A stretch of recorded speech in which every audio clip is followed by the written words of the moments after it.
Yan, verification. Vlogger. Why the DIB? Kita ko yung gatas. Ang mga kuya natin.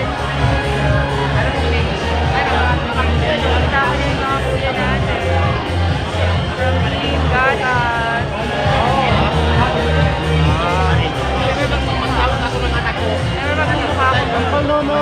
So mamaya makikita natin yung mga personality na magaling mag-impersonate at they entertain dun sa mga customer ng Diwata Pares. Very interesting. Kaya talaga nag-effort ako to attend this event is just because, ayan o, kita nyo, para malaman natin yung mga bashing, yung mga negative. For sure, may mga negative here na nakapilan din.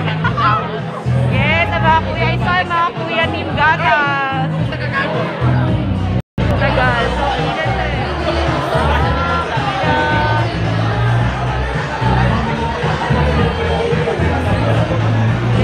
later. Madam Yuki.